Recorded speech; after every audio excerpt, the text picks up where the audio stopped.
April's good സ്റ്റോറീസിലേക്ക് ഏവർക്കും സ്വാഗതം. ജോസി വാഗമറ്റം എഴുതിയ നോവൽ തിരയും തീരവും, അധ്യായം 42. റജീനയുടെ വരവും സ്റ്റേജിലേക്ക് ആരും വിളിക്കാതെ കയറി ചെന്നിട്ടുള്ള മൈക്ക് കൈവശപ്പെടുത്തലും അതിലൂടെ സംസാരിച്ച വാക്കുകളും കേട്ട് ആശ്ചര്യസ്തബ്ധനായി നിൽക്കുകയാണ് ശൗരി. അവൻ എമിലിയെ നോക്കി. ആ നോട്ടത്തിൻ്റെ അർത്ഥം എമിലിക്ക് മനസ്സിലായി. റജീനയുടെ കടന്നുകയറ്റം അവന് തീരെ ഇഷ്ടപ്പെട്ടില്ല. മൈക്ക് പിടിച്ചെടുത്തിട്ട് അവൾ എന്തു കുന്തമാണ് വിളിച്ചു പറയാൻ പോകുന്നത്? ഇതാണ് ആ നോട്ടം. എമിലിയും വാസ്തവത്തിൽ അന്താളിച്ചു പോയിരുന്നു. റജീന അവളുടെ കുട്ടിക്കാലം മുതലേ അധികപ്രസംഗിയാണെന്ന് എമിലിക്കറിയാം. ആരോടും കൂസലില്ല, എന്തു വിളിച്ചു പറയാനും മടിയില്ല. വീണ്ടു വിചാരവും കമ്മിയാണ്. കടപ്പുറത്തെ എല്ലാ ഓണാഘോഷ പരിപാടികളിലും അവൾ ചാടിക്കേറി പങ്കെടുക്കുമായിരുന്നു. സ്കൂളിലെ കലാകായിക പരിപാടികളിലെല്ലാം അവൾ പേര് കൊടുത്തിരിക്കും. പാടാനറിയില്ല, ഓടാനറിയില്ല, ചാടാനറിയില്ല, പ്രസംഗിക്കാനറിയില്ല. എന്നാലും എല്ലാ ഐറ്റങ്ങളിലും റജീന മത്സരാർത്ഥിയായിരുന്നു. ഇവിടെ എന്ത് താന്തോന്നിത്തരമാണ് അവൾ വിളിച്ചു പറയാൻ പോകുന്നത്? ഇവളെ ആര് ക്ഷണിച്ചു ഇങ്ങോട്ട്? ഇവൾക്കെന്ത് കാര്യം? എമിലി ഇങ്ങനെയെല്ലാം ചിന്തിച്ച് പകച്ചു നിൽക്കെ റജീന മൈക്കിലൂടെ വിളിച്ചു പറഞ്ഞു, നിങ്ങളെല്ലാവരും ശൗരിക്കുട്ടിയുടെ പകരം വീട്ടിൽ കണ്ട് സന്തോഷിക്കാനും അവൻ വിളമ്പുന്ന സദ്യയും മദ്യവും തിന്നാനും കുടിക്കാനും വന്നവരാണെന്ന് എനിക്കറിയാം. പക്ഷേങ്കിൽ ഈ ശൗരിക്കുട്ടി ശരിക്കും ആരാണെന്ന് നിങ്ങൾക്കറിയാവോ? ഇല്ല, അറിയാൻ പാടില്ല. അവൻ ആരെയൊക്കെയാ ഈ ബംഗ്ലാവിൽ നിന്ന് ഇറക്കിവിട്ടതെന്ന് അറിയാവോ? അറിയത്തില്ല. അവന് പോലും അറിയില്ല അവൻ ആരാണെന്ന്. എന്നാൽ എനിക്കറിയാം. കേട്ടുകൊണ്ടിരുന്നവർക്ക് റജീന പറഞ്ഞു വരുന്നത് എന്താണെന്ന് ഒരു പിടിയും കിട്ടിയില്ല. റജീനയെ മിക്കവർക്കും അറിയാം. ചേർത്തല KCM ഹോസ്പിറ്റലിലെ നേഴ്സാണ്. ഒന്ന് നിർത്തിയ ശേഷം റജീന പറഞ്ഞു തുടങ്ങി.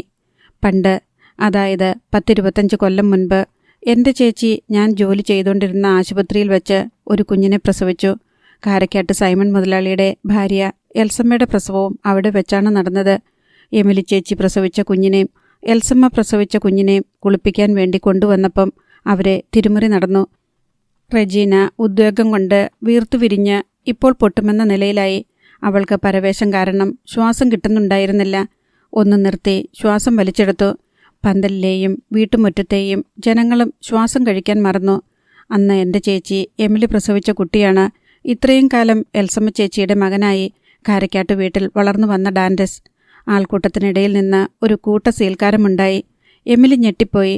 ജാനറ്റ് അന്തം വിട്ട് റജീനയെ തന്നെ ഇമ വെട്ടാതെ നോക്കിക്കൊണ്ടിരുന്നു. എമിലിയുടെ നെഞ്ചിലൂടെ ചില മിന്നൽ പിണർ ചിത്രങ്ങൾ കടന്നുപോയിക്കൊണ്ടിരുന്നു. ഡാൻഡസിനെക്കുറിച്ച് റജീന നടത്തിയ പ്രകീർത്തനങ്ങൾ, ഡാൻഡസിനോട് അവൾ കാട്ടിയ മമതയും സ്നേഹവും, ഡാൻഡസിൻ്റെ വളർച്ചയിലും വിജയങ്ങളിലും കലാസപരികളിലും റജീനയ്ക്കുണ്ടായിരുന്ന അമിത താൽപ്പര്യവും അഭിമാനവും. റജീനയുടെ ശബ്ദം മൈക്കിലൂടെ വീണ്ടും കേട്ടു. എൻ്റെ എമിലി ചേച്ചി സ്വന്തം മോനായിട്ട് കണ്ട് വളർത്തിക്കൊണ്ടുവന്ന ശൗരിക്കുട്ടി ആരാണെന്ന് ഞാൻ പറയാതെ തന്നെ ഇപ്പം നിങ്ങൾക്ക് മനസ്സിലായി കാണുമല്ലോ. കാരക്കാട്ട് സൈമൺ മുതലാളിയുടെ ഭാര്യ എൽസമ്മ പ്രസവിച്ച മകനാണ് അവൻ. തിന്നും കുടിച്ചും ആഘോഷിക്കാൻ വന്നവർ അന്തം വിട്ടിരിക്കുകയാണ്. റജീന മൈക്ക് അതിൻ്റെ സ്റ്റാൻഡിലേക്ക് വെച്ചു. തൻ്റെ ശരീരത്തു നിന്ന് ഒരു ബാധ ഒഴിഞ്ഞു പോയതുപോലെ അവൾക്ക് തോന്നി. അതോടൊപ്പം സർവ്വകരുത്തും ശേഷിയും ചോർന്നുപോയി. അവളുടെ കാൽമുട്ടുകൾ വിറകൊണ്ടു. ഒന്നാലോചിച്ച ശേഷം അവൾ വീണ്ടും മൈക്ക് കയ്യിലെടുത്തിട്ട് പറഞ്ഞു, ഞാനീ പറഞ്ഞത് കേട്ടിട്ട് പലർക്കും വിശ്വാസക്കുറവ് കാണും. അങ്ങനെ സംശയമുള്ളവർക്ക് അത് തീർക്കാൻ ഒരു ടെസ്റ്റുണ്ട്, DNA ടെസ്റ്റ്. രണ്ടുപേരുടെയും അപ്പൻ ഒന്നായതുകൊണ്ട് അമ്മ ആരാണെന്ന് അറിയാനുള്ള DNA ടെസ്റ്റ് നടത്തിയാൽ മതി. അന്നേരം മനസ്സിലാകും ഞാനീ പറഞ്ഞത് സത്യമാണോ അല്ലയോ എന്ന്. അത്രയും കൂടി പറഞ്ഞിട്ട് റജീന മൈക്ക് അതിരുന്നെടുത്തു വെച്ചു. ഭൂമിയിലോ പാതാളത്തിലോ നടുക്കടലിലോ എന്നറിയാതെ അന്താളിച്ചു നിൽക്കുകയായിരുന്നു ശൗരിക്കുട്ടി. അവൻ പതിയെ തല തിരിച്ച് എമിലി നിന്നിടത്തേക്ക് നോക്കി. എമിലി നിന്നയിടം ശൂന്യമായിരുന്നു. കുറേ കണ്ണുകൾ അവനെ തന്നെ നോക്കുന്നുണ്ടായിരുന്നു. അവ ആരുടേതെന്ന് അവന് മനസ്സിലായില്ല. ജാനറ്റിൻ്റെ കണ്ണുകളെപ്പോലും അവൻ തിരിച്ചറിഞ്ഞില്ല. റജീനയ്ക്ക് എന്തെന്നില്ലാത്ത ഒരു സമാധാനം അനുഭവപ്പെടുന്നുണ്ടായിരുന്നു. ഹൃദയത്തിലെന്തോ തിളച്ചു മറിഞ്ഞുകൊണ്ടിരുന്നത് നിലച്ചു. അവിടെ ശാന്തത നിറഞ്ഞു. തന്നിൽ ഭാരമേൽപ്പിക്കപ്പെട്ട ചരിത്രപരമായ ഒരു കടമ നിർവഹിച്ച ചാരിതാർത്ഥ്യത്തോടെ അവൾ സ്റ്റേജിൽ നിന്നിറങ്ങി. സിറ്റൗട്ടിനരികെ സ്ഥലകാലബോധം നഷ്ടപ്പെട്ട പോലെ നിന്ന ശൗരിക്കുട്ടിയെ കണ്ട് അവളുടെ മുഖത്ത് പുച്ഛം വന്നു. ഇപ്പം മനസ്സിലായോ നിനക്ക് നീ ആരാണെന്ന്? നീ ആരോടാ യുദ്ധം ചെയ്തേ? ആരെയാ നീ തോൽപ്പിച്ചത്? നീ നടത്തുന്ന ഈ ആഘോഷപ്പെരുന്നാളിന് എന്താ അർത്ഥം? കാലിൽ പിടിച്ചുപാരി തലയ്ക്ക് മീതെ പൊക്കി അവളെ സ്റ്റേജിലേക്ക് ഒറ്റയടിയടിക്കാനുള്ള ത്വര അവൻ ഒരു നിമിഷം കൊണ്ട് അടക്കി. എന്ത് ചെയ്താലും അതുകൊണ്ടൊന്നും റെജീന ഉയർത്തിയ ചോദ്യങ്ങളെ മറികടക്കാൻ പറ്റില്ലെന്ന് അവനറിയാമായിരുന്നു. റെജീന അവനെ കടന്നുപോയി. കൺമിഴിച്ചു നിന്ന ജാനറ്റിനോട് ചോദിച്ചു, അമ്മ എവിടെ മോളെ? അപ്പോഴാണ് ജാനറ്റും ശ്രദ്ധിച്ചത്. അമ്മയെ കാണാനില്ല. അവൾ സിറ്റൗട്ടിൽ നിന്ന് വശങ്ങളിലേക്കുള്ള നീളൻ പാസേജിലൂടെ നടന്നു നീങ്ങി. റെജീന പുറകെ ചെന്നു. എമിലി ഇരുട്ട് കൂടുതലുള്ളിടത്ത് ഒളിച്ചു കളഞ്ഞതുപോലെ നിൽക്കുന്നുണ്ടായിരുന്നു. ജാനറ്റിൻ്റെ പിന്നാലെ റെജീന അവരുടെ അടുത്തേക്ക് ചെന്നു. ചേച്ചി, റെജീന വിളിച്ചു. എമിലി അവളുടെ നേർക്ക് നോട്ടം തിരിച്ചു. ആ കണ്ണുകൾ എരിയുന്നുണ്ടായിരുന്നു. ചേച്ചി, എന്നോട് ക്ഷമിക്കണം, റെജീന അപേക്ഷാസ്വരത്തിൽ പറഞ്ഞു. എമിലിയുടെ ദേഹമാസകലം ഒരു വിറ പടർന്നു കയറി. വലം കൈയെടുത്ത് റെജീനയുടെ ചെകിട്ടത്ത് തന്നെ ഒരടിയടിച്ചു. അതോടെ എല്ലാ രോഷവും ദുഃഖവും അണപൊട്ടി. ചീറിക്കരഞ്ഞുകൊണ്ട് എമിലി അവളുടെ 2 ചെകിട്ടിലും ഇരു കൈകൊണ്ടും മാറി മാറി അടിച്ചുകൊണ്ടിരുന്നു. എമിലിയെ തടയാനും പിടിച്ചു മാറ്റാനും ജാനറ്റിന് തൻ്റെ സർവ്വകരുത്തും പ്രയോഗിക്കേണ്ടി വന്നു. ബഹളം കേട്ട് ആഞ്ചലോസ് അവിടേക്ക് വന്നു. റെജീനയ്ക്ക് കണക്കിന് കിട്ടിയിട്ടുണ്ടായിരുന്നു. അവളുടെ കവിൾ തടങ്ങൾ പുകഞ്ഞു. ഉള്ളം കവിൾ പൊട്ടി. വായ്ക്കുള്ളിൽ ചോര കിനിഞ്ഞു. ചേച്ചിക്ക് മതിയായോ? ഇനിയും അടിച്ചോ? റെജീന വീണ്ടും അടികൊള്ളാൻ സന്നദ്ധയായി നിന്നു. എമിലി ഓടിത്തളർന്ന പോലെ കിതയ്ക്കുകയും തേങ്ങുകയും ചെയ്യുന്നുണ്ടായിരുന്നു. ആഞ്ചലോസിനോട് അവൾ കേണു. എന്നെ കൊണ്ടുപോ, എങ്ങോട്ടെങ്കിലും കൊണ്ടുപോ. ആഞ്ചലോസ് അടുത്തേക്ക് വന്നു. തകർന്നു വീണു പോകുമെന്ന് തോന്നിച്ച എമിലിയെ അയാൾ ഇടതു കൈകൊണ്ട് താങ്ങിപ്പിടിച്ചു. പോകാം.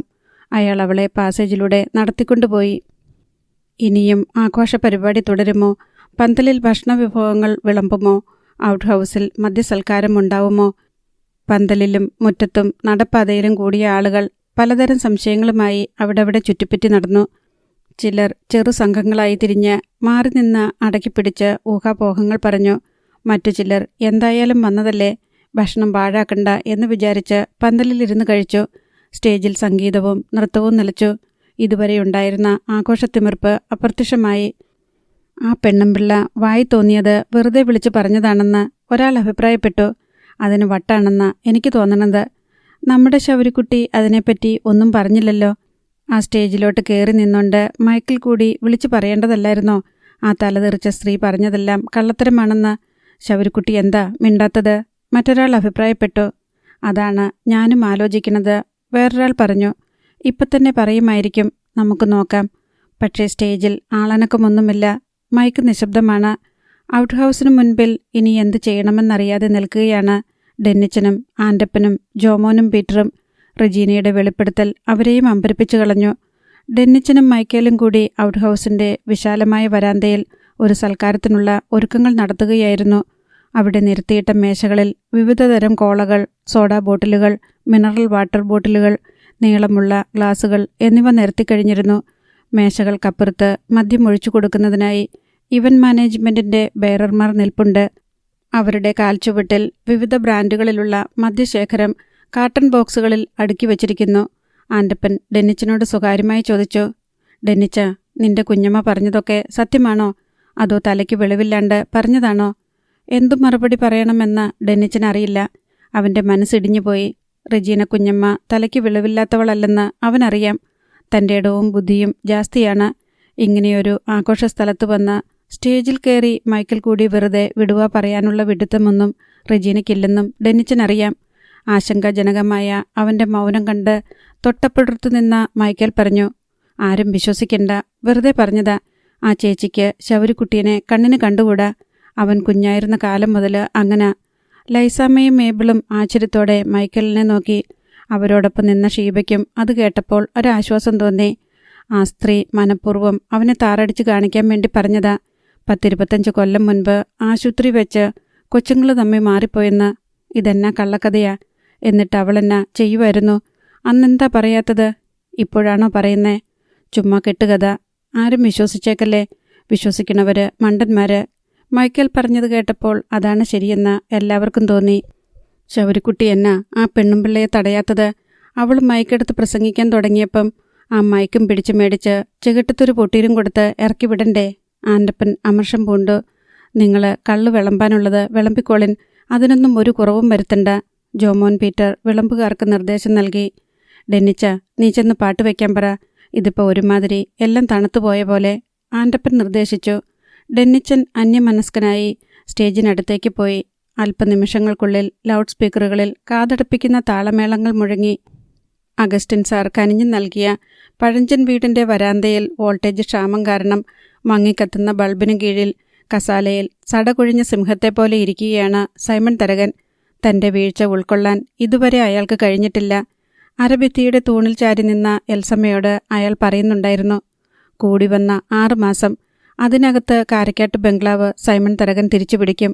ആ പട്ടീനെ അവിടുന്ന് ഞാൻ തല്ലിയിറക്കും. വെറുതെയാ, നിങ്ങളെക്കൊണ്ട് ഇനി ഒന്നിനും കൊള്ളില്ല. എൽസമ്മ ഭയലേശമില്ലാതെ പറഞ്ഞു. പണ്ടായിരുന്നെങ്കിൽ സൈമൺ തരകൻ കാല് നീട്ടി ഒരു ചവിട്ട് വെച്ചു കൊടുത്തേനെ. നീ നോക്കിക്കോ, വെറും വാക്ക് പറയുന്നവനല്ലടി സൈമൺ തരകൻ. ഞാനൊന്നും പറയുന്നില്ല, എല്ലാം നശിപ്പിച്ചിട്ട് ഇപ്പം വീമ്പ് പറയുന്നു. നീ കണ്ടു വിശ്വസിച്ചാൽ മതി. സൈമൺ തരകൻ ആ വിഷയം വിട്ടു. ഡാൻഡസ് എന്തിയടി, അവനെ ഇങ്ങ് വിളി. അവന് ഭയങ്കര സങ്കടമാ. അവൻ്റെ കല്യാണം മുടങ്ങിയപ്പോൾ മുതൽ വല്ലാണ്ട് വിഷമിച്ചിരിക്കുകയായിരുന്നു. അപ്പോഴാ ജപ്തിയും ഇറക്കി വിടലും. നീ അവനെ ഇങ്ങോട്ട് വിളി, സൈമൺ തരകൻ നിർബന്ധിച്ചു. മോനെ ഡാൻഡസേ, നിന്നെ പപ്പ വിളിക്കുന്നു, ഇങ്ങോട്ട് വാ. എൽസമ്മ അകത്തേക്ക് നോക്കി വിളിച്ചു. നീ അങ്ങോട്ട് ചെന്ന് വിളിക്കടി, അവനെ ഒന്ന് ആശ്വസിപ്പിച്ച് കൂട്ടിക്കൊണ്ടുവാ. എന്നാ പറഞ്ഞ് ആശ്വസിപ്പിക്കാനാ? ഇന്നലെ വരെ നമ്മുടെ സ്വന്തം വീടായിരുന്ന കാരക്കാട്ട് ബംഗ്ലാവ് ഇപ്പം ശൗര്യയുടെ കയ്യിലാ. ഇന്നവിടെ വലിയ പെരുന്നാൾ പോലെ ആഘോഷിക്കുകയാണെന്ന്. നാട്ടുകാരെയെല്ലാം വിളിച്ചു വരുത്തി സദ്യ കൊടുക്കുന്നു, വയറു നിറച്ച കള്ളു കൊടുക്കുന്നു, പാട്ടും കൂത്തും വേറെ. അവനങ്ങ് കൊണ്ടാടുക. നമ്മളെ ആട്ടിയിറക്കിയതിൻ്റെ സന്തോഷം.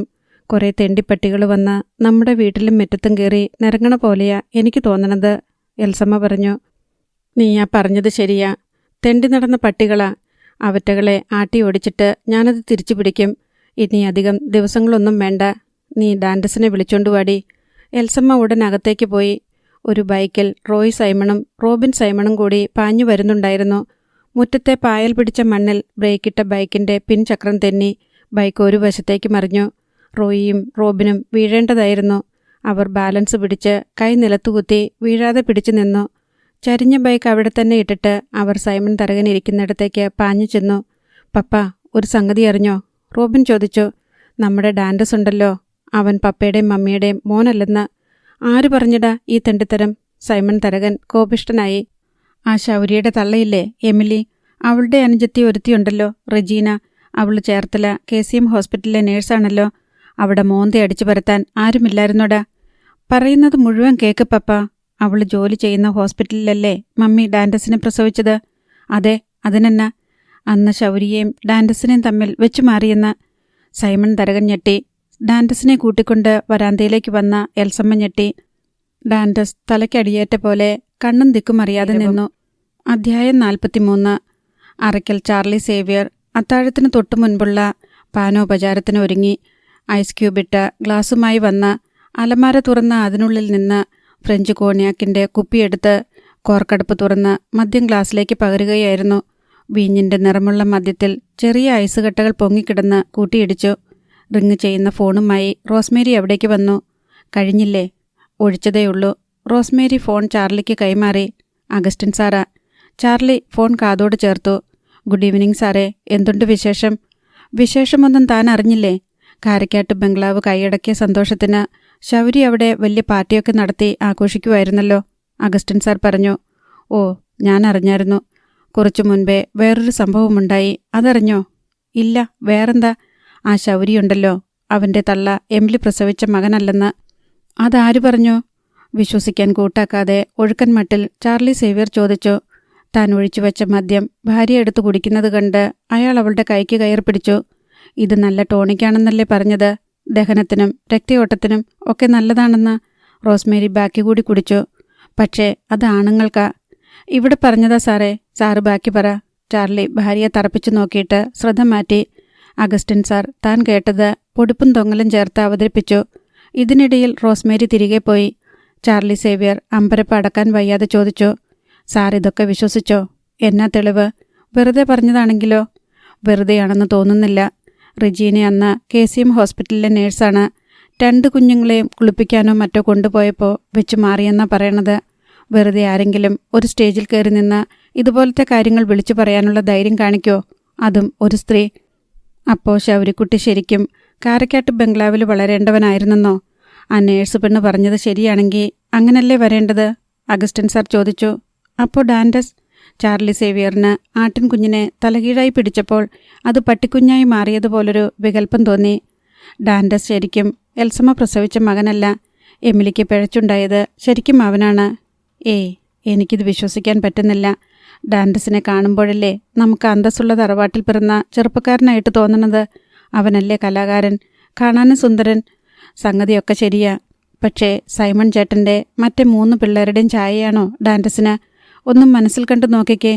ഡാൻഡസിനെ കണ്ട വെളുത്തു തുടുത്ത് ഒരു ചോക്ലേറ്റ് സിനിമ നടനെ പോലെയല്ലേ? അതുപോലെയാണോ ശൗരി? സൈമൺ ചേട്ടൻ്റെ തണ്ടും തടിയും പ്രകൃതവും ശരിക്കും ആർക്കാ? ശൗരിക്കല്ലേ കിട്ടിയിരിക്കുന്നത്. അഗസ്റ്റിൻ സാർ പറഞ്ഞ പോലെ ചാർലി സേവിയർ 2 പേരെയും തൻ്റെ മനസ്സിൻ്റെ മുറ്റത്തേക്ക് വിളിച്ചു വരുത്തി മുന്നിൽ നിർത്തി ഒരു താരതമ്യ പഠനം നടത്തി. അഗസ്റ്റിൻ സാർ പറഞ്ഞതാണ് ശരിയെന്ന് തോന്നി. എന്ത് പോക്രിത്തരം കാണിക്കാനും മടിയില്ലാത്തവനാണ് ശൗരിക്കുട്ടി. ഡാൻഡസ് അങ്ങനെയല്ല. അവൻ ലജ്ജാശീലനും വിനയാന്വിതനും സത്യസന്ധനുമാണ്. പക്ഷേ അഗസ്റ്റിൻ സാറേ, 2 പേരുടെയും അപ്പൻ ഒന്ന് തന്നെയാണല്ലോ. ഡാൻഡസിന് അവൻ്റെ അമ്മ വീട്ടുകാരുടെ ശരീരക്കൂറും സ്വഭാവ രീതികളുമാ കിട്ടിയത്. ആഞ്ചലോസിൻ്റെ ഭാര്യ എമിലി സുന്ദരിയായിരുന്നല്ലോ. എന്തായാലും ചാർലിയുടെ മോളും ഡാൻഡസും തമ്മിലുള്ള കല്യാണം നടക്കാതിരുന്നത് എന്തുകൊണ്ടും നന്നായി. നടന്നിരുന്നെങ്കിൽ എമിലിയുടെ പിഴച്ചുണ്ടായ സന്തതിയെ കെട്ടേണ്ടി വന്നേനെ. അതുമാത്രമോ, സൈമൺ ചേട്ടനും മക്കളും പെരുവഴിയിലായില്ലേ. എൻ്റെ വക പഴയൊരു വീട്ടിലാ അവരെ താമസിപ്പിച്ചിരിക്കുന്നത്. കല്യാണം നടന്നിരുന്നെങ്കിൽ ചാർലിയുടെ മോളും അക്കൂട്ടത്തിൽ കണ്ടേനെ. അത് ശരിയാണെന്ന് ചാർലി സേവിയറിന് ഉച്ചയ്ക്ക് തന്നെ തോന്നിയതാണ്. ഫോൺ വെച്ചിട്ട് ചാർലി ഭാര്യയെയും മകളെയും വിളിച്ചു വരുത്തി. അഗസ്റ്റിൻ സാർ പറഞ്ഞ സത്യം അവരോട് വെളിപ്പെടുത്തി. റോസ്മേരി നെഞ്ചത്ത് കൈവച്ച് ഞാൻ എന്തൊക്കെയാ കേൾക്കുന്നേ എന്ന് വിലപിച്ചു. സോണിയ റോസിൻ്റെ മുഖത്ത് ചെറിയൊരു അങ്കലാപ്പ് മാത്രമേ ഉണ്ടായുള്ളൂ. എൻ്റെ മോളെ, നീ രക്ഷപ്പെട്ടു. ആ കല്യാണം നടന്നിരുന്നെങ്കിൽ നിന്റെ ജീവിതം നാശത്തിലായേനെ. റോസ്മേരി മകളെ ആശ്വസിപ്പിക്കുന്ന പോലെ പറഞ്ഞു. ഞാൻ എങ്ങോട്ട് രക്ഷപ്പെട്ടെന്നാ മമ്മി പറയണത്? സോണിയ ചോദിച്ചു. ആ കല്യാണം മുടങ്ങിപ്പോയത് നിന്റെ ഭാഗ്യമാണെന്ന്. കല്യാണവും ഇതും തമ്മിൽ എന്താ ബന്ധം? സോണിയ തിരിച്ചു ചോദിച്ചു. അപ്പോൾ ഇതുവരെ പറഞ്ഞതൊന്നും നിനക്ക് മനസ്സിലായില്ലേ? ചാർലി സേവിയർ മകളെ വിസ്മയത്തിൽ നോക്കി. ഏതോ ഒരു സ്ത്രീ എന്തോ വിളിച്ചു പറഞ്ഞതിൻ്റെ പേരിൽ ഡാൻഡസിന് എന്തു മാറ്റം വന്നെന്നാ പപ്പ പറയണത്? ഇന്നലത്തെ ഡാൻഡസ് തന്നെയല്ലേ ഇന്നും? ഡാൻഡസിൻ്റെ നിറം മഞ്ഞയും പച്ചയും ആയിട്ട് മാറിയോ? ഡാൻഡസിൻ്റെ സ്വഭാവം ചീത്തയായോ? ഡാൻഡസിന് വയലിൻ വായിക്കാനുള്ള കഴിവ് ആരെങ്കിലും എടുത്തു കളഞ്ഞോ? സോണിയ റോസിൻ്റെ ചോദ്യത്തിനു മുൻപിൽ ചാർലി സേവിയറും റോസ്മേരിയും അന്തം വിട്ടു നിന്നു. ഞാൻ ഡാൻഡസിനെയാ സ്നേഹിച്ചത്. ഡാൻഡസിൻ്റെ അപ്പനെയോ അമ്മയെയോ അല്ല, കാരക്കാട്ട് ബംഗ്ലാവിനെയല്ല. എനിക്ക് ഡാൻഡസ് തന്നെയാ ഇപ്പോഴും വലുത്. നിങ്ങൾ കളിക്കുന്ന കള്ളക്കളിക്കൊപ്പിച്ച് ഞങ്ങൾ മനസ്സ് മാറ്റണമെന്ന് പറഞ്ഞാൽ അത് നടക്കുന്ന കാര്യമല്ല. അത്രയും പറഞ്ഞ് സോണിയ റോസ് അവരുടെ മുന്നിൽ നിന്ന് പോയി കളഞ്ഞു. ചാർലിയും റോസ്മേരിയും പകച്ച് പരസ്പരം നോക്കി നിന്നു. സൈമൺ തരകനും എൽസമ്മയും കിന്നരായി റെഡ് ഓക്സൈഡ് പ്രതലത്തിന് നിറം മങ്ങിപ്പോയ ആ വരാന്തയിലിരിക്കുകയാണ്. എവിടെയോ പാതിരാക്കോഴി കൂവി. ലോകത്ത് തങ്ങൾ 2 പേർ മാത്രമേ ഉണർന്നിരിപ്പുള്ളൂ എന്ന് എൽസമ്മ വിചാരിച്ചു. ബാക്കി എല്ലാവരും ഉറങ്ങിക്കഴിഞ്ഞു. സൈമൺ തരകൻ ചിന്തിച്ച് കാട് കയറി. ഒടുവിൽ ഒരു ദീർഘശ്വാസം എടുക്കും. എന്നിട്ട് തന്നോട് തന്നെ പറയും, ഇല്ല, വെറുതെയാ. എൽസമ്മയും ഒരു ഷോക്കിന് ശേഷം കഷ്ടിച്ച് ബോധം വന്ന പോലെ തല മന്ദിച്ചിരിക്കുകയാണ്. സൈമൺ തരകനെ പോലെ കണ്ണും അടച്ച് തള്ളിക്കളയാൻ അവർക്ക് പറ്റുന്നില്ല. റെജീന എന്ന സ്ത്രീ പറഞ്ഞത് സത്യമാണെങ്കിൽ താൻ മുലപ്പാലൂട്ടി വളർത്തിക്കൊണ്ടുവന്ന ഡാൻഡസ് ചെല്ലിക്കടപ്പുറത്തെ എമിലി പ്രസവിച്ച കുട്ടിയാണ്. തൻ്റെ ഭർത്താവിൻ്റെ കൂടെ ശരീരം പങ്കിട്ടവളാണ്. ആ ഓർമ്മയെല്ലാം എൽസമ്മയുടെ മനസ്സിലേക്ക് ഇരച്ചു കയറി. എമിലിയുടെ അനുജത്തി KCM ഹോസ്പിറ്റലിൽ നേഴ്സാണെന്നും എൽസമ്മയ്ക്കറിയാം. തനിക്കോ ഭർത്താവിനോ കുട്ടികൾക്കോ എന്തെങ്കിലും അസുഖം വരുമ്പോൾ KCM ഹോസ്പിറ്റലിലേക്കാണ് ചികിത്സയ്ക്ക് ചെല്ലുക. അപ്പോഴൊക്കെ റെജീനയെ കാണാറുണ്ട്. റെജീന പ്രത്യേക താല്പര്യമെടുത്ത് പല സൗകര്യങ്ങളും ചെയ്തു തരാറുമുണ്ട്. കാണുമ്പോഴെല്ലാം റെജീന ഡാൻഡസിനെപ്പറ്റി ചോദിക്കും. KCM ഹോസ്പിറ്റലിൽ വെച്ചാണ് ഡാൻഡസിനെ താൻ പ്രസവിച്ചത്. അന്നു മുതൽ ഡാൻഡസിനോട് എന്തെന്നില്ലാത്ത താല്പര്യമാണ് റെജീനയ്ക്ക്. ഡാൻഡസ് ജനിച്ചപ്പോൾ അവനെ ശുശ്രൂഷിച്ചതിൻ്റെ താല്പര്യമായിരിക്കും എന്നാണ് കരുതിയത്. ഹോസ്പിറ്റലിൽ വെച്ച് കാണുമ്പോൾ മാത്രമായിരുന്നില്ല റെജീനയ്ക്ക് ഡാൻഡസിനെ കാണാനും മിണ്ടാനുമുള്ള ആഗ്രഹം.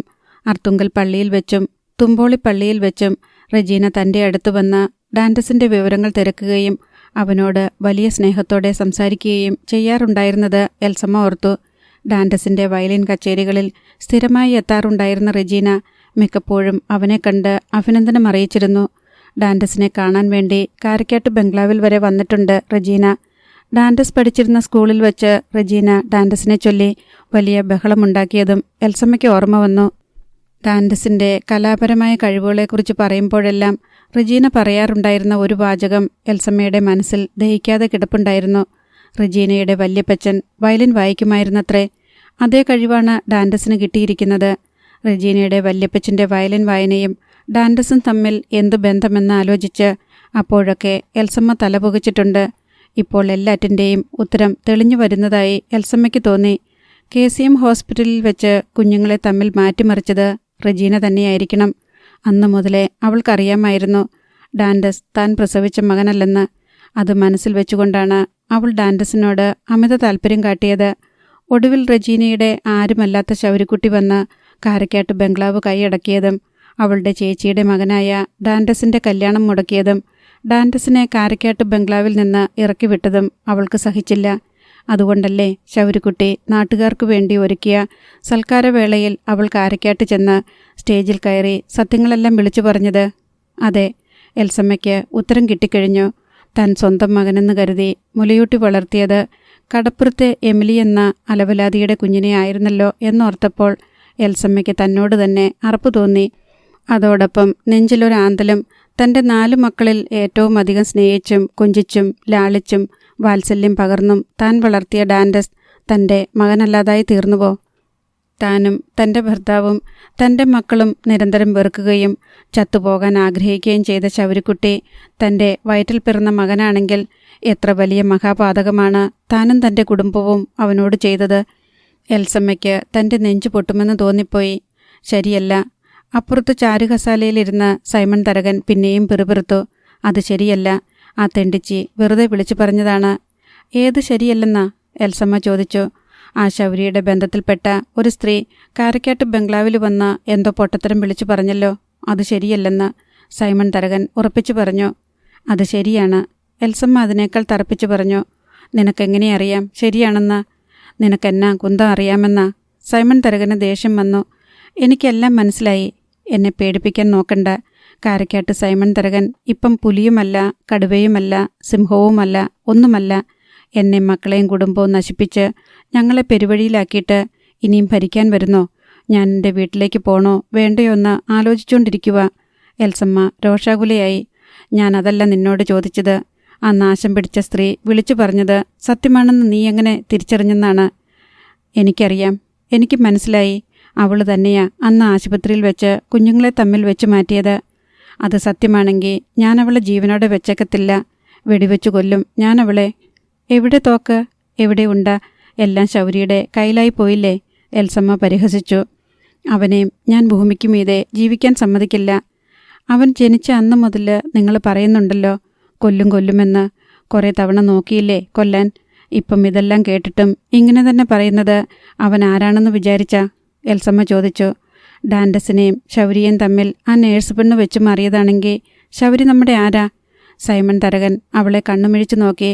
നമ്മുടെ കൂടെ കാരക്കാട്ട് ബംഗ്ലാവിൽ വളരേണ്ട നമ്മുടെ മകനല്ലായിരുന്നു അവൻ. അവനെയാണോ ഇനിയും നിങ്ങൾക്ക് കൊല്ലേണ്ടത്? സൈമൺ തരകൻ കണ്ണുമിഴിച്ച് എൽസമ്മയെ നോക്കി. അർത്ഥം മനസ്സിലാകാത്ത പോലെ.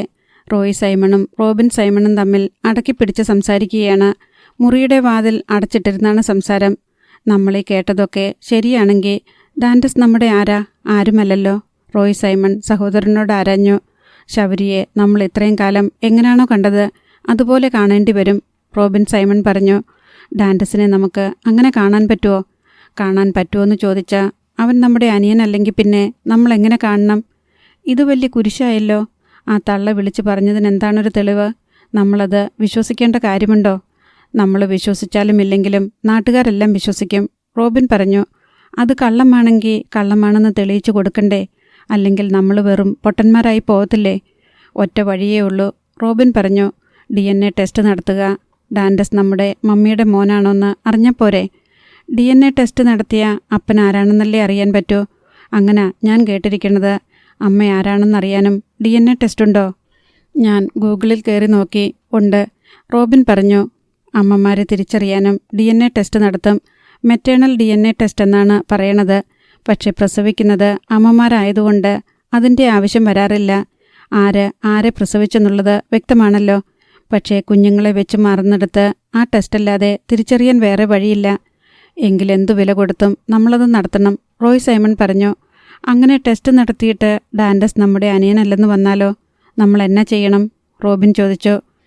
വല്ലവളും പിഴച്ചു പ്രസവിച്ചതിനെയൊന്നും നമുക്ക് വെച്ചോണ്ടിരിക്കേണ്ട ഒരാവശ്യവുമില്ല. ഈ വീട്ടിൽ നിന്ന് ഇറക്കി വിടണം. അപ്പം ശൗരിക്കുട്ടിയുടെ കാര്യമോ? DNA ടെസ്റ്റിൽ അവൻ നമ്മുടെ അനിയനാണെന്ന് വന്നാലോ? അത് പ്രശ്നമല്ലേ? റോബിൻ ചോദിച്ചു. അവൻ്റെ DNA ടെസ്റ്റ് നമ്മൾ നടത്തുന്നില്ല. അവൻ ആരാണെന്ന് നമുക്കറിയണ്ട. അവൻ നമ്മുടെ ശത്രുവാ. നമ്മളെ തറ പറ്റിച്ചത് അവനാ. നമ്മുടെ സ്വത്തെല്ലാം തട്ടിയെടുത്തു. കള്ളപ്പേരിൽ ബാങ്ക് നടത്തി നമ്മളെ എല്ലാം പറ്റിച്ചു. അവൻ്റെ ഏജൻറ്റിനെ കൊണ്ട് ബോട്ട് കച്ചവടം നടത്തിച്ച് നമ്മളെ ഏമാത്തി. ഒടുക്കം ബോട്ടും പോയി. DNA ടെസ്റ്റ് നടത്തി അവൻ നമ്മുടെ അനിയനാണെന്ന് തെളിഞ്ഞാലും നമുക്കവനെ വേണ്ട, റോയ് സൈമൺ തറപ്പിച്ചു പറഞ്ഞു. ഇപ്പുറത്തെ ഇരുളടഞ്ഞ ഒരു മുറിയിൽ മറ്റൊരാൾ കൂടി ഉറക്കമില്ലാതെ ഇരിപ്പുണ്ടായിരുന്നു. ഡാൻഡസ് സൈമൺ. ഇരുട്ടല്ലാതെ അവൻ്റെ കൺമുന്നിൽ യാതൊന്നുമില്ല. അറിഞ്ഞിടത്തോളം വിവരങ്ങൾ ശരിയാണെങ്കിൽ തൻ്റെ സ്ഥാനം ഇനി എവിടെയാണെന്ന് അവന് ഒരൊത്തും പിടിയുമില്ല. ഈ വീട്ടിൽ താൻ ആരാണ്? എവിടെയാണ് തൻ്റെ ഇരിപ്പിടം? ആർക്കാണ് തന്നെ ഇനി വേണ്ടത്? ആരുടെ മകനാണ് താൻ? ഈ ചോദ്യങ്ങളെല്ലാം അവൻ്റെ മനസ്സിൽ കിടന്ന് ആർത്തലച്ചു. തൻ്റെ സഹോദരങ്ങളെ കാണാൻ അവൻ ഭയപ്പെട്ടു. അവർ തന്നെ ഇനി സഹോദരനായി കാണുമെന്ന് ഒരു ഉറപ്പുമില്ല. പപ്പയുടെയും മമ്മിയുടെയും മുന്നിൽ ചെല്ലാനും അവന് ഭീതി തോന്നി. നീ ഞങ്ങളുടെ ആരുമല്ല, കടക്ക് പുറത്ത് എന്ന് പുറത്തേക്ക് കൈ ചൂണ്ടിയാൽ ഇറങ്ങിപ്പോകേണ്ടി വരുമോ? ലോകവും അതിൻ്റെ വ്യവസ്ഥകളും തകിടം മറിഞ്ഞതുപോലെ ഡാൻഡസിന് തോന്നി. രാജകുമാരനായിരുന്നവൻ ഒരു രാത്രി ഇരുണ്ടു വെളുത്തപ്പോൾ പിച്ചക്കാരുടെ തെരുവിലേക്ക് വലിച്ചെറിയപ്പെട്ടിരിക്കുന്നു. ഒരാശ്വാസത്തിനു വേണ്ടി സോണിയ റോസിനെ വിളിക്കാൻ അവൻ ഫോണെടുത്തെങ്കിലും വീണ്ടും വിചാരത്താൽ അത് വേണ്ടെന്ന് വെച്ചു. സോണിയയും കൂടി തന്നെ തള്ളിപ്പറഞ്ഞാൽ പിന്നെ ആരുണ്ട് തനിക്ക്? ആരുമില്ല. എല്ലാം ഉണ്ടായിരുന്നവൻ, എല്ലാവരും ഉണ്ടായിരുന്നവൻ, അനുഗ്രഹീതനായ കലാകാരനെന്ന് എല്ലാവരും വാഴ്ത്തിയിരുന്നവൻ ഇപ്പോൾ അനാഥനായിരിക്കുന്നു. ഡാൻഡസിൻ്റെ കണ്ണിൽ വെള്ളം വന്നു നിറഞ്ഞു. അധ്യായം 44. അന്തേരി കുരിശിങ്കൽ വീട്ടിൽ വെച്ച് ദേവസിക്കുട്ടിയും റോസ്ലിനും കൂടി റെജീനയെ തിരിച്ചും മറിച്ചും ചോദ്യം ചെയ്തിട്ടും റെജീനയ്ക്ക് ഒന്നേ പറയാനുള്ളൂ. കാരക്കാട്ട് ബംഗ്ലാവിൽ വെച്ച് ഞാൻ മൈക്കിലൂടെ വിളിച്ചു പറഞ്ഞതെല്ലാം സത്യമാണ്. നിനക്കെങ്ങനെ അറിയാം കുഞ്ഞുങ്ങൾ തമ്മിൽ മാറിപ്പോയെന്ന്? ദേവസിക്കുട്ടി ചോദിച്ചു. ഞാനാ എടുത്തു മാറ്റിയത്. എനിക്കും കർത്താവിനുമല്ലാതെ വേറെ ആർക്കും അറിഞ്ഞുകൂടാ. എന്നിട്ട് ആ കുഞ്ഞുങ്ങളെ തള്ളമാർ രണ്ടുപേരും തിരിച്ചറിഞ്ഞില്ലേ? കുടുംബക്കാർ തിരിച്ചറിഞ്ഞില്ലേ? പെറ്റതള്ള തിരിച്ചറിയേണ്ടതാണ്, റോസ്ലിൻ പറഞ്ഞു. പെറ്റു വീണ കുഞ്ഞിനെ എങ്ങനെ തിരിച്ചറിയാനാ? എല്ലാം ഒരുപോലെയല്ലേ? പോരെങ്കി രണ്ടുപേരുടെയും അപ്പനും ഒന്നല്ലേ? റെജീന കൂസലില്ലാതെ പറഞ്ഞു. നിനക്കെങ്ങനെ തോന്നിയടി ഇതുമാതിരി മഹാപാപം ചെയ്യാൻ? നീയൊരു നേഴ്സല്ലേ, മനുഷ്യ സ്ത്രീയല്ലേ, ഒരു ഭാര്യയല്ലേ, നീയും ഒരമ്മയല്ലേടി? റോസ്ലിൻ ചോദിച്ചു. ഞാനാ കാരക്കാട്ട് സൈമൺ മുതലാളിയോട് പകരം വീട്ടിയതാ. എൻ്റെ ചേച്ചിയുടെ മാനവും ജീവിതവും നശിപ്പിച്ചതിന് എനിക്ക് അയാളെ കൊല്ലാനുള്ള ദേഷ്യമുണ്ടായിരുന്നു. പക്ഷേ കൊല്ലാൻ പറ്റത്തില്ലല്ലോ. അയാൾ ചെയ്ത തെറ്റിന് ആ കുഞ്ഞുങ്ങൾ എന്തു പിഴച്ചു? ഞാനേ ചേച്ചിയുടെ കുഞ്ഞിനോട് ഒരു തെറ്റും ചെയ്തില്ല. എൻ്റെ ചേച്ചി പ്രസവിച്ച കുഞ്ഞ് കാരക്കാട്ട് ബംഗ്ലാവിൽ രാജകുമാരനെ പോലെ വളരണം. സൈമൺ മുതലാളിയുടെ ഭാര്യ പ്രസവിച്ച കുഞ്ഞ് കടപ്പുറത്ത് തെണ്ടി നടക്കണം. അതിനു വേണ്ടിയാ ഞാനത് ചെയ്തത്. ഞാൻ ആഗ്രഹിച്ച പോലെ തന്നെ സംഭവിച്ചു. എന്നിട്ടിപ്പോഴോടി ആരാ തെണ്ടിയായത്? എമിലിയുടെ മോനല്ലേ? അവനല്ലേ ഇപ്പം ആരുമില്ലാതായത്? എൽസമ്മയുടെ മകനാണല്ലോ സകല സമ്പത്തും കാരക്കാട്ട് ബംഗ്ലാവും, ദേവസിക്കുട്ടി പറഞ്ഞു. അതുകൊണ്ടാ ഞാനാ രഹസ്യം പൊട്ടിച്ചത്. എമിലി ചേച്ചിയുടെ മോന് ആരുമില്ലെന്ന് വിചാരിക്കണ്ട. നമ്മളൊക്കെയുണ്ട്. വല്യപ്പച്ചൻ്റെ തനി സ്വരൂപ അവൻ. അവനെ നമുക്ക് തിരിച്ചു കിട്ടണം. സ്വത്തെല്ലാം ശൗരിയുടെ കയ്യിലായി പോയില്ലേ? പോട്ടെ, കാരക്കാട്ടുകാരുടെ സകല സ്വത്തിനേക്കാളും വലുതാ ഡാൻഡസ്. നമ്മുടെ ചോരയാണവൻ. വേറൊന്നുമില്ലെങ്കിലും അവൻ ഒന്നാന്തരം കലാകാരനാ. അതുവെച്ച് അവൻ നഷ്ടപ്പെട്ടതൊക്കെ തിരിച്ചു പിടിക്കും. നിനക്കിനി എന്തൊക്കെയാ വരാൻ പോണേന്ന് ആർക്കറിയാം? കാരക്കാട്ടുകാര് കേസ് കൊടുത്താൽ പോലീസ് നിന്നെ അറസ്റ്റ് ചെയ്തുകൊണ്ട് പോവത്തില്ലേ? കുഞ്ഞുങ്ങളെ തമ്മിൽ വെച്ചുമാറിയതിന്. അതൊക്കെ ഞാൻ നോക്കിക്കൊള്ളാം. ഇനിയിപ്പോൾ ശൗരിക്കുട്ടി എന്നതാണ് ചെയ്യാൻ പോണതെന്ന് ആർക്കറിയാം? പിടിച്ചു വാങ്ങിച്ചതൊക്കെ അവൻ കാരക്കാട്ടുകാർക്ക് തിരിച്ചു കൊടുക്കോ? അവൻ കാരക്കാട്ട് പക്ഷത്തോട്ട് മാറിയ പിന്നെ എമിലിക്ക് ആരുണ്ട്? റോസ്ലിൻ ചോദിച്ചു. എൻ്റെ ചേച്ചിക്ക് ഡാൻഡസ് ഉണ്ട്. ഇനി അവൻ മതി, റെജീന പറഞ്ഞു. എമിലിയുടെ മകനാണ് ഡാൻഡസ് എന്ന കാര്യത്തിൽ ദേവസിക്കുട്ടിക്കോ റോസ്ലിനോ ഇനി സംശയമൊന്നുമില്ല. കാരണം ഡാൻഡസ് ജനിച്ചതു മുതൽ ഇന്നോളം റെജീന ഡാൻഡസിനെപ്പറ്റി പുകഴ്ത്തി പറഞ്ഞിട്ടുള്ളതിന് കണക്കില്ല. എന്തിനിവൾ ശത്രുവിൻ്റെ മകനെപ്പറ്റി ഇത്രയ്ക്ക് അഭിമാനം കൊള്ളുന്നു എന്നോർത്ത് ദേവസിക്കുട്ടിയും റോസ്ലിനും അമ്പരന്നിട്ടുണ്ട്. ഇപ്പോൾ അവർക്ക് എല്ലാ ചിന്താക്കുഴപ്പങ്ങൾക്കും ഉത്തരം ലഭിച്ചു കഴിഞ്ഞു. റെജീനയുടെ ഭർത്താവ് ജോജോ എല്ലാം കേട്ട് തലയ്ക്ക് കൈകൊടുത്ത് വരാന്തയുടെ അരഭിത്തിയിലിരുന്നു. റെജീനയ്ക്ക് ജയിലിൽ പോകേണ്ടി വരുമെന്ന കാര്യത്തിൽ അവന് സംശയമൊന്നുമില്ല. ബൈക്ക് വന്ന ശബ്ദം കേട്ട് മേബിൾ മുൻവാതിൽക്കലേക്ക് ഓടിവന്ന് നോക്കി. മൈക്കേലാണ്. കൂടെ ശൗരിക്കുട്ടിയില്ലെന്ന് കണ്ടപ്പോൾ അവളുടെ മുഖം മ്ലാനമായി. മൈക്കേൽ വരാന്തയിലേക്ക് കയറി വന്നപ്പോൾ അവൾ ചോദിച്ചു, ചേട്ടായിയെ കണ്ടോ? ഇല്ല. അന്വേഷിച്ചില്ലേ? എവിടെ അന്വേഷിക്കാനാ? ചെല്ലിക്കടപ്പുറത്തെ വീട്ടിൽ. അങ്ങോട്ട് ചെന്നിട്ടില്ല. കാരക്കാട്ട് ബംഗ്ലാവിൽ പോയി നോക്കിയോ? അവിടുന്ന് ഇന്നലെ രാത്രി പോയതാ. പിന്നെ ആർക്കും ശൗരിക്കുട്ടിയെപ്പറ്റി ഒരു വിവരവുമില്ല. ആരും കണ്ടവരുമില്ല. ഫോണിൽ വിളിച്ചു നോക്കിയില്ലേ? ഫോൺ ഓഫാക്കി വെച്ചിരിക്കുക. പിന്നെന്നാ ചെയ്യും? ചേട്ടായിക്ക് ആരുമില്ലേ? ഇതെന്നെ ആരോടും പറയാതെ. മേബിളിന് സങ്കടമായി. ശൗരിക്കുട്ടിക്ക് മനസ്സിനെന്തോ വിഷമം തട്ടിയെന്ന് തോന്നണു. രാത്രി 2 മണിയോടെ പരിപാടിയെല്ലാം തീർന്നല്ലോ. എല്ലാരെയും പറഞ്ഞയച്ച് ബംഗ്ലാവും ഗേറ്റും പൂട്ടി ആരോടും മിണ്ടാതെ ഒറ്റപ്പോക്ക്. മൈക്കേൽ പറഞ്ഞു. ലൈസാമ്മ വാക്കിംഗ് സ്റ്റിക്ക് ഊന്നി വാതിൽക്കലേക്ക് വന്നു. ആ എമിലിയുടെ അനിയത്തി പറഞ്ഞതൊക്കെ ശരിയാണോ മൈക്കലെ? ശരിയാണെന്നാ എല്ലാവരും പറയണത്. അന്തേരിക്കടപ്പുറത്ത് കുരിശിങ്ക വീട്ടിലുണ്ടായിരുന്നു ആ ചേച്ചി. ബന്ധുക്കളൊക്കെ ചോദിച്ചിട്ടും അവർ മാറ്റി പറഞ്ഞില്ല. അവർ കുഞ്ഞുങ്ങളെ വെച്ച് മാറിയെന്ന് സമ്മതിച്ചു. അതിൻ്റെ ശിക്ഷ എന്താന്ന് വെച്ചാ അനുഭവിച്ചോളാന്നാണ് പറയണത്. അതിന് ഭ്രാന്താണെന്നാ എനിക്ക് തോന്നണത്. ഓരോ ഒരുമ്പെട്ടുകളുമാര് ഇങ്ങനെ തുടങ്ങിയ എന്നാ ചെയ്യും? ശൗരിക്കുട്ടിയുടെ വീട്ടുകാർ എന്നതാ പറയണത്? അവരും വിഷമിച്ചിരിക്കുകയാണ്. ഇപ്പം നാട് മുഴുക്കെ പാട്ടായില്ലേ? ശൗരിക്കുട്ടി അതൊക്കെ എന്തിനാണ് വിശ്വസിക്കാൻ പോണത്? വേറെ പണിയില്ലേ? വല്ലവരും വല്ലതും പറഞ്ഞുകൊണ്ട് നടക്കട്ടെ എന്ന് വെച്ചാൽ പോരെ? മമ്മി, നമ്മൾ വിചാരിക്കുകയും പറയുകയും ചെയ്യണ പോലെയല്ല. ആ സ്ഥാനത്തേക്ക് ഇറങ്ങി നിന്ന് നോക്കുമ്പം നമ്മൾ മന്ദം വിട്ടു പോകും. ഞാൻ മമ്മിയുടെ മോനാണെന്ന് വിചാരിച്ചല്ലേ ഇത്രയും നാളും ജീവിച്ചത്. ഇപ്പം അല്ലെന്ന് തെളിഞ്ഞാലോ? പിന്നെ ഞാനാരാ? തെളിഞ്ഞില്ലല്ലോ, പിന്നെന്താ? മമ്മി, തെളിയാത്തത് നമുക്കല്ലേ? ശൗരിക്കുട്ടിക്ക് മനസ്സിലായി, അവൻ്റെ അമ്മയ്ക്കും മനസ്സിലായി, വീട്ടുകാർക്കും മനസ്സിലായി. അതിൻ്റെ അപ്പുറത്ത് ആരും മനസ്സിലാക്കിയാലെന്നാ, ഇല്ലെങ്കിലെന്നാ? സത്യം വെളിച്ചത്ത് വന്നില്ലേ? ലൈസാമ്മയ്ക്കോ മേബിളിനോ അതിനൊരു ഉത്തരം കണ്ടെത്താനായില്ല. മേബിൾ അവളുടെ രൂപക്കൂടിന് മുന്നിലെത്തി. അവിടെ പാതിയുരുകി അവശേഷിച്ചിരുന്ന തിരികൾ കൊളുത്തി ശൗരിക്കുട്ടിയുടെ മനസ്സമാധാനത്തിനായി ഹൃദയം നൊന്തു പ്രാർത്ഥിച്ചു. അഗസ്റ്റിൻ സാറിൻ്റെ പഴഞ്ചൻ വീട്ടിൽ സന്ദർശകർ പലരെത്തിക്കൊണ്ടിരുന്നു.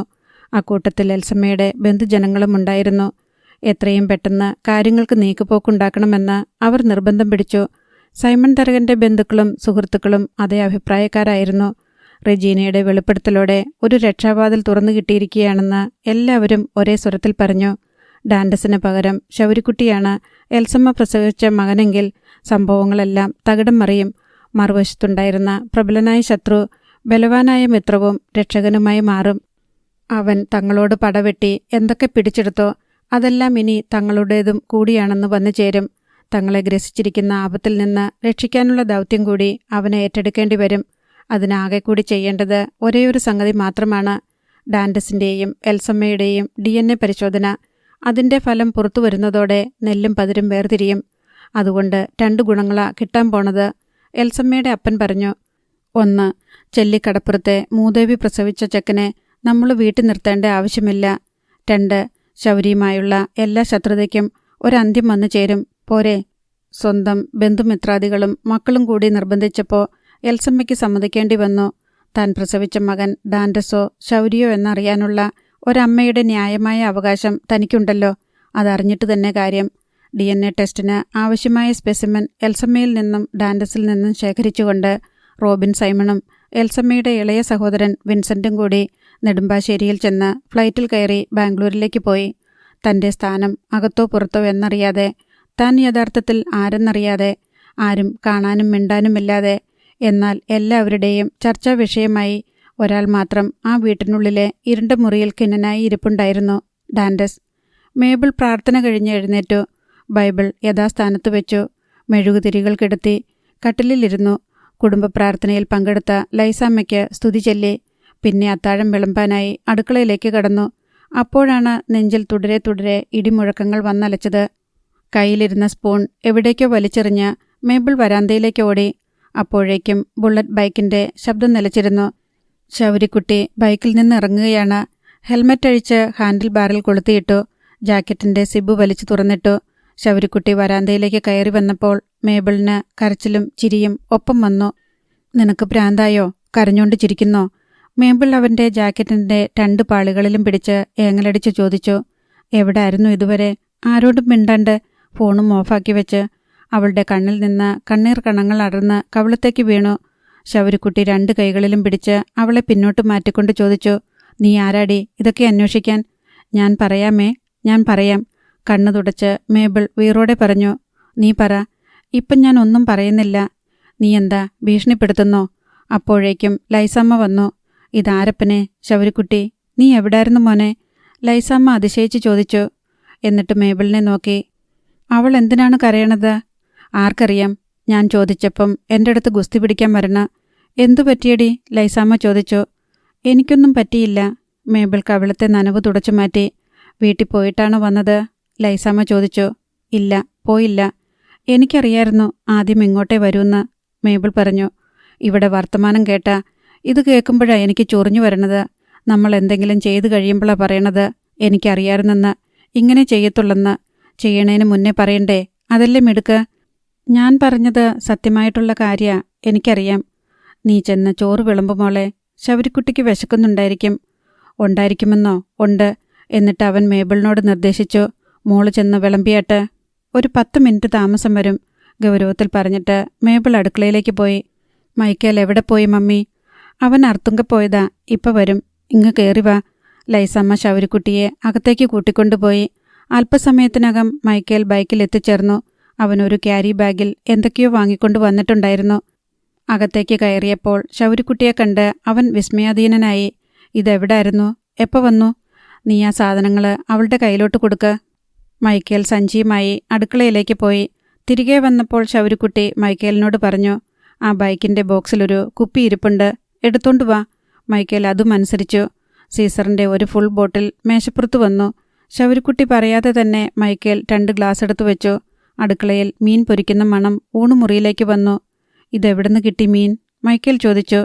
ഇത് ഞാൻ ഫ്രിഡ്ജിൽ വെച്ചിരുന്നതാ, ഇന്നലത്തെ മീനാ, മേബിൾ പറഞ്ഞു. ഉച്ചയ്ക്ക് ഞാൻ ചോദിച്ചപ്പോൾ ഇല്ലെന്നല്ലേ നീ പറഞ്ഞത്? ഉച്ചയ്ക്ക് തന്നിരുന്നെങ്കിൽ ചേട്ടായി വരുമ്പോൾ എന്തെടുത്തു കൊടുക്കും? മേബിൾ ചോദിച്ചു. ശൗര്യക്കുട്ടി ഇന്ന് വരുന്നുണ്ടെന്ന് നീ എങ്ങനെ അറിഞ്ഞടേ? അതൊക്കെ അവൾക്കറിയായിരുന്നു, ശൗര്യക്കുട്ടി ചെറുചിരിയോടെ പറഞ്ഞു. എന്നിട്ട് കുപ്പി തുറന്ന് 2 ഗ്ലാസുകളിലായി മദ്യം പകർന്നു. മൈക്കേൽ വെള്ളം ചേർത്തു. മേബിൾ വറുത്ത മീൻ കഷ്ണങ്ങൾ ഒരു പ്ലേറ്റിലേക്ക് കൊണ്ടുവന്ന് വെച്ചു. സവാള അരിഞ്ഞതും കൊണ്ടുവന്നു. ഓ, ഇതാണ് 10 മിനിറ്റെന്ന് പറഞ്ഞത്. ശൗര്യക്കുട്ടി അവളെ നോക്കി തലകുലുക്കി. മേബിൾ തന്നെ ചോറും മറ്റു കറികളും വിളമ്പി. മീനടർത്തി വായിലിട്ട് ചവയ്ക്കുന്നതിനിടയിൽ ശൗര്യക്കുട്ടി ആംഗ്യത്തോടെ മേബിളിനോട് പറഞ്ഞു, ഉഗ്രൻ, മീൻ വറുത്ത ഇങ്ങനിരിക്കണം, ഇതാണ് ടേസ്റ്റ്. മേബിൾ സന്തോഷത്തോടെ അവനെ നോക്കി നിന്നു. നിന്നെ കെട്ടുന്നവൻ്റെ ഭാഗ്യം. അതുകൂടി കേട്ടതോടെ അവളുടെ മുഖം വിരിഞ്ഞു. എന്നെ ആരും കെട്ടുന്നില്ല എന്ന് പറഞ്ഞാൽ എങ്ങനാ? നിനക്ക് വേണ്ടി കല്യാണം ആലോചിക്കാൻ പോയതല്ലേ ഞാൻ. പീറ്ററിനെ കെട്ടാൻ നിനക്ക് സമ്മതമാണോ? പോ അവിടുന്ന്. എനിക്ക് വേണ്ട. മേബിളിന് നിന്ന നിൽപ്പിൽ ദേഷ്യവും സങ്കടവും വന്നു. പീറ്റർ. അവൾ വെട്ടിത്തിരിഞ്ഞ് അടുക്കളയിലേക്ക് പോയി. ശൗര്യക്കുട്ടി, വീട്ടിൽ നിന്ന് നിന്നെ തിരക്കി ഡെന്നിച്ചൻ വിളിച്ചിട്ടുണ്ടായിരുന്നു, ലൈസാമ്മ പറഞ്ഞു. ഒന്ന് മൂളിയിട്ട് ശൗര്യക്കുട്ടി ഗ്ലാസ്സിലിരുന്നത് എടുത്ത് ഒറ്റ വലിക്ക് കുടിച്ചു. ഗ്ലാസ് തിരിച്ച് മേശമേൽ വെച്ചിട്ട് വീണ്ടും ഒഴിച്ച് വെള്ളവും ചേർത്ത് നിറച്ചു. എമിലിയും വിളിച്ചു തിരക്കി. മൈക്കേൽ ശൗര്യക്കുട്ടിയുടെ മുഖത്തേക്ക് തന്നെ നോക്കിയിരുന്നു. ശൗര്യക്കുട്ടി ഗ്ലാസ്സിൽ നിറച്ചതും കൂടി എടുത്തു കുടിച്ചു. അവൻ കരുതിക്കുട്ടിയാണ് മദ്യവുമായി വന്നതെന്നും തമാശ പറച്ചിലൊക്കെ ഒരു മുഖംമൂടി മാത്രമാണെന്നും മൈക്കേലിന് മനസ്സിലായി. ശൗര്യക്കുട്ടി എന്നാ വീട്ടിലോട്ട് പോകാത്തത്? അവരെല്ലാവരും വിഷമിച്ചിരിക്കുവല്ലേ? ലൈസാമ്മ വീണ്ടും പറഞ്ഞു. ആർക്കാ വിഷമമില്ലാത്തെ? ശൗര്യക്കുട്ടി ചോദിച്ചു. അവൻ്റെ മുഖം ചുവന്നു വിങ്ങി. പടവെട്ടി കീഴടക്കി ചെന്നപ്പം ഞാൻ തന്നെയായി എൻ്റെ ശത്രു. ശൗര്യക്കുട്ടി, എമിലിയുടെ അനുജത്തി പറഞ്ഞതൊന്നും വിശ്വസിക്കാൻ പോണ്ട. അതൊന്നും സത്യമാകണമെന്നില്ലല്ലോ. ലൈസാമ്മ ആശ്വസിപ്പിക്കാൻ ശ്രമിച്ചു. ഇനി ആരും എന്നോടൊന്നും പറയണ്ട. എനിക്കറിയാം, എനിക്ക് മനസ്സിലായി അവരെന്നോട് അങ്ങനൊക്കെ പെരുമാറിയത് എന്തുകൊണ്ടായിരുന്നെന്ന്. ശൗര്യ പിന്നെയും ഗ്ലാസ് നിറച്ചു. വെള്ളം ചേർത്തു. അതും വാശിയോടെന്നവണ്ണം കുടിച്ചു. ശൗര്യക്കുട്ടി, അത് മറന്നുകള. നിന്റെ വീട്ടുകാർക്ക് നിന്നോട് സ്നേഹക്കുറവൊന്നുമില്ലല്ലോ. അതുപോരെ നമുക്ക്? പോരാ, ശൗര്യ കടുപ്പിച്ചു പറഞ്ഞു. എൻ്റെ അമ്മ എൻ്റെ അമ്മയല്ലാന്നറിഞ്ഞാൽ എനിക്ക് സഹിക്കാൻ പറ്റത്തില്ല. എമിലിക്ക് നിന്നോട് ഒട്ടും ഇഷ്ടക്കേടില്ല മോനെ. ഇന്നലത്തെ സ്നേഹം ഇന്നുമുണ്ടല്ലോ. ശൗര്യ നിഷേധാർത്ഥത്തിൽ തലയാട്ടി. അമ്മയുടെ മനസ്സിലൊരു തീ വീണ് കിടപ്പുണ്ട്. അമ്മയുടെ മകൻ ഈ ശൗര്യക്കുട്ടിയല്ല, വേറൊരുത്തനാണെന്നുള്ള വിചാരം. അതിനെ ആർക്കും മായ്ക്കാൻ പറ്റത്തില്ല. അമ്മയുടെ മനസ്സിൽ അങ്ങനെ ഒരു വിചാരമുണ്ടെന്നുള്ളത് എനിക്ക് സഹിക്കാൻ പറ്റത്തില്ല. ശൗര്യക്കുട്ടിയുടെ കണ്ടമിടറി. അമ്മ എൻ്റെ അല്ലെങ്കിൽ പിന്നെ ഞാൻ ആരാ? ആ ചോദ്യത്തിനു മുന്നിൽ ലൈസാമ്മയും മൈക്കേലും പിറങ്ങലിച്ചിരുന്നു. മേബിൾ അടുക്കള വാതിൽക്കൽ നിന്ന് അലിവോടെ അവനെ നോക്കിക്കൊണ്ടിരുന്നു. അടുത്ത ഭാഗം നാളെ.